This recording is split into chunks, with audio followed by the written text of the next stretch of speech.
প্রথমে আমি একদম শুরুতে প্রদীপ বাবু আপনার কাছে যেতে চাই। আপনাকে দিয়ে আমি শুরু করছি একটাই কারণে, আপনি ডিএমই এমন একটা সময় ছিলেন যখন সূর্যকান্ত মিশ্র সম্ভবত স্বাস্থ্যমন্ত্রী ছিলেন। আপনি ডিএমই এমন একটা সময় ছিলেন যখন বাম আমল আমরা দেখেছি, এবং এরপরে বর্তমান ডিএমই স্বাস্থ্য ব্যবস্থা ঠিক কতটা অধঃপতন হয়েছে, একদম সরাসরি যদি প্রশ্নটা করি। দেখুন, আমি ডিএমই হয়েছি, ডিএমই তখন ছিলাম না, একটুখানি ভুল হচ্ছে, মানে অ্যাকচুয়ালি তখন আমি ছিলাম ডাইরেক্টর অফ আইপিজিএমের এসএসকেএম হসপিটাল বাম আমলে। সেটা হচ্ছে 2008 সাল থেকে, এবং প্রায় 15 সাল পর্যন্ত ছিলাম। তারপরে একটা ইনসিডেন্স, আনফর্চুনেটলি অনেকেই জানে সেটা, আমাকে ডিসপ্লেস করে দেওয়া হয়েছিল ডাইরেক্টর পোস্ট থেকে, আমাকে সাগর দত্ত হসপিটালে পাঠানো হয়েছিল, সেখানে আমি জয়েন করিনি। সাবসিকুয়েন্টলি আরও অনেক কিছু ঘটেছে। আমি মাল্টি স্পেশালিটি হসপিটালের ইনচার্জ ছিলাম 42টার, তারপর ultimately director of medical education হয়ে ছিলাম। তো হ্যাঁ, ডেফিনেটলি বাম আমলে শুরুটা, মানে আমার যখন ডাইরেক্টর, কারণ একদিকে বলবো সেটা ডিএমই না হলেও সেটা ছিল সিলেকশন পোস্ট, এবং সব প্রিন্সিপালদের মধ্যে ইন্টারভিউ নিয়ে আমি সিলেক্টেড হয়েছিলাম অ্যামংস্ট অল প্রিন্সিপালস। তা সেইটা হচ্ছে মানে কাউকে কোনো ছাত্রকে সুবিধা পাইয়ে দিয়ে যে ডিএমই বাংলায় হওয়া যায়, এই উদাহরণ সেটা তো এখন দেখা যাচ্ছে, কিন্তু সেখানে আমি বলছি যে সেখানে ইন্টারভিউ হয়েছিল, এবং তখনকার যিনি ডিএমই ছিলেন, এটুকুন আমি শুনেছি যে দুরকম লিস্ট সূর্যকান্ত মিশ্র তখন হেলথ মিনিস্টার, তার কাছে প্লেস করা হয়েছিল। শুধু সুবিধা পাওয়া না, একটা ছিল সিনিয়রিটি লিস্ট, একটা ছিল মেরিট লিস্ট। তিনি বলেছিলেন go by the merit list, Suryakanta Mishra তিনি বলেছিলেন go by the merit list, এবং সেই জন্যই আমি তখন ডাইরেক্টর হয়েছিলাম পিজির। আচ্ছা, আমাকে একটা কথা বলুন যে এই যে থ্রেড সিন্ডিকেটের যে বিষয়টা চলছে, একটা বড় সংখ্যক চিকিৎসক তারা রাস্তায় নেমেছেন এটা বলে যে তাদেরই একটা অংশ, তারা নাকি উত্তরবঙ্গ লবি, এবং তার পাশাপাশি একটা ভয়ঙ্কর সিন্ডিকেট চলছে। এটা কি সত্যি? এটা প্রচণ্ডভাবে সত্যি এই জন্যে যে আমি আমার চাকরি শেষের দিকে, ইভেন ডিএমই সময় আমি বহুবার এটা নিয়ে প্রতিবাদ করেছি, বহুবার বলেছি যে পার্টিকুলার কয়েকটি লোক, উত্তরবঙ্গ লবি বলতে আমি এখনও বলছি উত্তরবঙ্গ থেকে যারা পাস করছে তারাই লবির লোক নয়। উত্তরবঙ্গ মেডিকেল কলেজের কতিপয় ডাক্তার, সুবিধাবাদী ডাক্তার, যারা সব রকম সুবিধা নিয়ে চায়, তারা আমাদের মাননীয় মুখ্যমন্ত্রীর ঘনিষ্ঠ, বারে বারেই বলা হয়, সেটা নতুন কথা নয়, যে একজন ডাক্তারবাবু আছেন অর্থোপেডিক ডাক্তার, তার ক্লোজনেস, তার সঙ্গে মুখ্যমন্ত্রীর মানে পরিচয় এবং তার সঙ্গে খুব সদ্ভাব থাকার জন্যে তাকে ইউটিলাইজ করে বহু ধরনের অর্ডার ওরা পাস করে নিত অন্যায়ভাবে। সেই কতিপয় উত্তরবঙ্গ ডাক্তার যারা সকল উত্তরবঙ্গ লবি বলে পরিচিত। আমি একদম পার্নোর কাছে যাব। পার্নো, একটা যেন ন্যারেটিভ সেট করার চেষ্টা হচ্ছে যে এটা তো ডাক্তারদের আন্দোলন, এটা তো ডাক্তারদের বিষয়, আমরা বাকিরা যারা, অর্থাৎ সাংবাদিক যারা, অভিনেতা অভিনেত্রী যারা, লয়ার যারা, তারা কেন এর মধ্যে ঢুকবো? কিন্তু পয়েন্টটা তো সেটা নয়। মানে একটা কাউন্টার ন্যারেটিভ তো আনা দরকার, যেখানে এটা বোঝানো দরকার যে আজ যদি আমি যে সংবাদ সংস্থাতে রয়েছি সেখানে যদি এখানে আমার কোনো বোনের সাথে এরকম ঘটনা ঘটে, বা ভবানী ভবনে ঘটে, বা নবান্নতে ঘটে, ওয়ার্ক প্লেস সেফটি, মানে একজন চিকিৎসক, অন ডিউটি চিকিৎসক, তিনি অকারণে মারা যাচ্ছেন, নিজে খুন হচ্ছেন ইনফ্যাক্ট নিজের হাসপাতালের মধ্যে, মানে এই ওয়ার্ক প্লেস সেফটি নিয়ে কথা বলতে আপত্তি কি, এবং এটা কথা বললেই কেন পলিটিসাইজ করে দেওয়া হবে? প্রথমত বলবো, যেটা হয়েছে ইটস হিনেস, ইটস গ্রোটেস্ক, এবং ডাক্তারদের, জুনিয়র ডক্টরসদেরকে কুর্নিশ জানাই। তারা এতদিন ধরে কাউকে ভয় না পেয়ে, কোনো থ্রেট না শুনে তারা এখনও তাদের লড়াই চালিয়ে যাচ্ছে, এবং আমরা তাদের পাশে আছি। মাই পয়েন্ট ইজ, আজকে একজন ডাক্তার যার 36 ঘন্টার ডিউটি, সে যদি রেস্ট নিতে যায় এবং তার সাথে যদি এই ঘটনাটা, এরকম জঘন্য একটা ঘটনা ঘটতে পারে, তাহলে আমরা সাধারণ মানুষরা কোথায় যাব? আজকে in my work place, I am an actor, আজকে আমার প্রযোজনা সংস্থায় যদি কাজ করতে যাই, if I don't feel safe, আমার যদি মনে হয় যে না আমার ভয় লাগছে, আমাদের তো শুটিংয়ের কোনো টাইম নেই, আমরা শুটিং করে যাচ্ছি, ডে নাইট শ্যুট করি, if I feel unsafe, where will I go, who will I go two?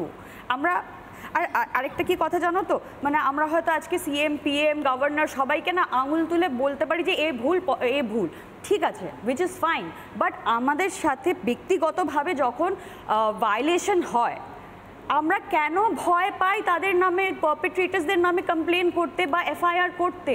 কেন একটা সাধারণ, আজকে আমার নয় কন্ট্যাক্টস আছে, আমি কাউকে একটা বলে কমপ্লেন করলাম কারোর নামে, বাট একজন সাধারণ ব্যক্তি, একজন সাধারণ মেয়ে, তাকে যখন ইফটিজ করা হয়, তাকে যখন মোলেস্ট করা হয়, তার এগেনস্টে যখন মেন্টাল অ্যাবিউজ করা হয় কাজের জায়গায়, সে কেন গিয়ে কমপ্লেন করতে ভয় পাবে? এই টক্সিক কালচারটা কেন থাকবে? এটার জন্য তো একটা ব্যবস্থা দরকার আমাদের। মানে why should we be afraid to live? আজকে আমরা সবাই প্রত্যেকে এই আন্দোলনের যোগ হয়েছি শুধু এই কারণে নয় যে শুধু অভয়ার সাথে এটা হয়েছে। Of course we are with her, we are against this whole system, but the reason, আসল প্রবলেমটা কোথায় জানো তো? আমরা হয়তো নিজেদের প্রবলেমটা বলতে পারি না সব জায়গায় গিয়ে যে ও you know I have been physically violated, I have been molested. আমরা নিজেরা বলতে পারি না বিকজ অফ সোসাইটি, এবং সেই জায়গা থেকে আমরা রাস্তায় নেমেছি। That is the reason. আজকে এখানে কেউ কোনো পলিটিক্যাল কারণে আমরা নামিনি। আমাদের অ্যাক্টার্স মানেই হচ্ছে সফট টার্গেট, ফুটেজ খেতে এসছে, ফিল্ম প্রমোশন করতে এসছে। Let's not deviate from the main mudda. You have to stick to what you are fighting for. And আমার এটাই বক্তব্য যে সোসাইটিতে এমন একটা স্পেস তৈরি করো, পুরুষ নারী নির্বিশেষে, যেখানে আমরা কমপ্লেন করতে বা এফআইআর লজ করতে সেফ ফিল করি, যাতে আমাদেরকে ভিকটিম শেমিং না করা হয়। এই জায়গাটা করতে হবে তৈরি। আমি ঠিক এই জায়গা থেকে আমি একদম নির্দিষ্টভাবে রিকন্যা বাগচি আমাদের সঙ্গে রয়েছেন। রিকন্যা, পার্নোর কথাগুলো আমি শুনছিলাম এবং আমার খালি, আমি 1 মাস ধরে টানা রিপোর্টিং করছি আরজি কর নিয়ে, আমার খালি একটা কথা মনে হয়েছিল, এবং এটা মনে হয়েছে বলেই আমি লাগাতার, প্রাইম টাইম হোক বা এর থেকে বড় কোনো খবর হতে পারে না, একটি মেয়ে, সেই মেয়েটির হয়তো কোনো কন্ট্যাক্টস নেই, উত্তরবঙ্গ লবিতে কোনো কন্ট্যাক্টস নেই, সে অফিসে আসছে, বাড়ি চলে যাচ্ছে, তার ক্ষেত্রে যদি এরকম একটি ঘটনা ঘটে, এটা তো শুধুমাত্র তার জন্য লড়াইটা নয়, এটা তোমার জন্য, পার্নোর জন্য, ভাস্বতীর জন্য, আমার বাড়িতে আমার বোন মায়ের জন্য, প্রত্যেকের জন্য। মানে প্রবলেমটা আসলে সিস্টেম্যাটিক। রিকন্যা, আমার মনে হয় যে প্রবলেমটা শুধুমাত্র মেয়েদেরও নেই এখন। আমার যেটা মনে হচ্ছে যে আমরা এটাকে জেন্ডার বায়াসড হয়ে দেখার থেকেও, আমি জানি এখানে একটা রেপ ভিকটিম নিয়ে কথা হচ্ছে, এখানে আমরা হচ্ছে তার ওয়ার্ক প্লেসে তাকে কেন এই হাইনেস ক্রাইমের মধ্যে দিয়ে যেতে হয়েছে সেটা নিয়ে কথা হচ্ছে, কিন্তু সমস্যাটা শুধুমাত্র জেন্ডার ভিত্তিক নয়। আমরা যখন কাজ করতে গেছি, আমাদের কিছু বছর আগেই প্যান্ডেমিক গেছে, আমরা যখন প্যান্ডেমিকে প্রত্যেকটি ডাক্তার, আমি ডাক্তার তাই জন্য আমি চিকিৎসকদের কিছু সমস্যাটাই বেশি ভালো বলতে পারবো তাই অ্যাড্রেস করছি, আমরা যখন হচ্ছে তখন হচ্ছে 70-72 ঘন্টাও টানা ডিউটি দিয়েছি, যখন হচ্ছে অনেক বেশি পেশেন্ট লোড, অক্সিজেন কম, বিভিন্ন জিনিস কম, আমরা যখন কাজ করেছি এবং জুনিয়র ডাক্তাররা আমরা যখন কাজ করেছি তখন আমরা বিভিন্ন রকমের মধ্যে দিয়ে গেছি। কোনো সময় পিপিই হচ্ছে পর্যাপ্ত ছিল না, আমরা কিন্তু সেই সময় কেউ হচ্ছে পিছিয়ে আসিনি। আমরা আজকে যখন 2 দিন ধরে রাত জাগছি, দিন জাগছি, বৃষ্টিতে ভিজছি, জলে ভিজছি, তখন আমাদের প্রশ্নটা হচ্ছে সমস্ত ডাক্তার এবং সমস্ত মানুষ নিজের ওয়ার্ক প্লেসে সেফ থাকবে, সেটা প্রাইমারি ডিমান্ড।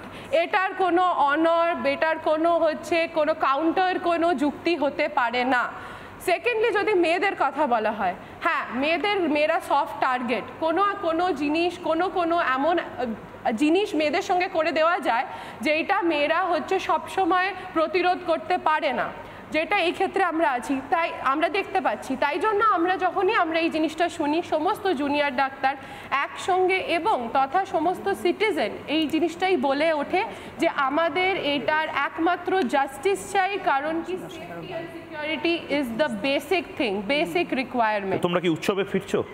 আমরা তো উৎসবেই আছি, আমরা মানুষের উৎসবে আছি, আমরা সিকিউরিটি পাওয়ার উৎসবে আছি, আমরা হ্যারাসমেন্টের বিরুদ্ধে উৎসবে আছি, এবং শুধুমাত্র সেক্সুয়াল হ্যারাসমেন্ট নয়, যেই থ্রেট কালচার আমরা পোস্ট প্যান্ডেমিক আরও বড় করে দেখেছি প্রত্যেকটা মেডিকেল কলেজে এই শহরে মফস্বলে প্রত্যেকটি মেডিকেল কলেজে আমরা দেখেছি পাশ করতে গিয়ে বলা হয়েছে যে তোমাকে ভিকটিম করা হচ্ছে, ভেবো নাকি তোমার মুখ দেখে তোমাকে ভিকটিম করা হচ্ছে। এটা আমরা প্রত্যেকজন ব্যক্তিগতভাবে সহ্য করেছি, হয়তো বন্ধুকে দেখেছি, নিজেদের ক্ষেত্রে দেখেছি যে তোমাকে ভিকটিমাইজ করা হচ্ছে কারণ তোমার লিস্টে নাম নেই।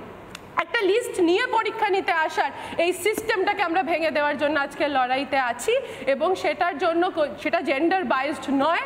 আমাদের তিলোত্তমার আমাদের দিদির আমরা হচ্ছে জাস্টিস চাই। আমরা ফিরে যাব কাজে কি জেনে, আমাদের তো জানতে হবে যে কেন হয়েছিল, মোটিভ কি ছিল, কেন এরকম এটা কি করে দেওয়া যায়, এবং তাকে কেউ সেফগার্ড করবে, এবং সেটাকে আমরা মেনে নিয়ে আবার কাজে যাব, কোন যুক্তিতে যাব।